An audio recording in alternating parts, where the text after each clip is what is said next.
আমি তো রোজার মাসে কোনো জায়গায় যেতে চাই না, যদিও বা কিছু কিছু জায়গায় এই ফুরফুরা শরীফ আহলে সুন্নাত ওয়াল জামাত বলে একটা আমি দল করি, জানেন তো? এটা আমার সংগঠন, এটা রাজনীতির দল না, এটা ধর্মীয় সংগঠন, ফুরফুরা শরীফ আহলে সুন্নাত ওয়াল জামাত। এই সংগঠনের অনেক ছেলে আছে, অনেক ইউনিট আছে, তারা খুব চাপাচাপি করে। আমি বলে দিই ভাই, ইফতার কিন্তু তোদের পয়সা খাবো না।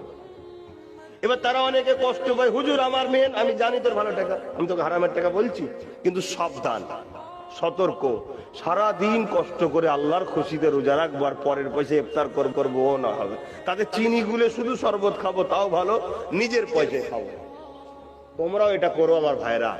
আমি কাউকে সন্দেহ করতে বলছি না, কাউকে সন্দেহ করতে, ভাই তোরও পয়সা হালাল, কিন্তু আমি রোজা রেখেছি আমার আল্লাহর জন্য।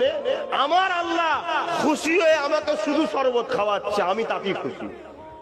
আমার আল্লাহ যতটুকু খাওয়াচ্ছে তাতে আমি খুশি, ঠিক না বেটি? আমার আল্লাহ আমাকে ফল খাওয়াইনে, আমার আল্লাহ আমাকে বেদানা কলা খাওয়াইনে, নানা রকম মুসাম্মি বেদানা টেদানা দেয়নি, তা আমার আল্লাহ আমাকে না খাওয়াতে খুশি যদি হয়, আমি তাতেই খুশি। কারণ এটা তো আমার নয়, এটা তো আমার আল্লাহ, তিনি তো সৃষ্টি করেছে। আমার আল্লাহ যতটুকু দিয়েছে আমার হালাল পয়সাতে, আমি অতটুকুতে ইফতার করব। কি ভাই, রাজি তো নাকি? এটা মনে রাখবেন, কেন অনেক রকম চক্রান্ত।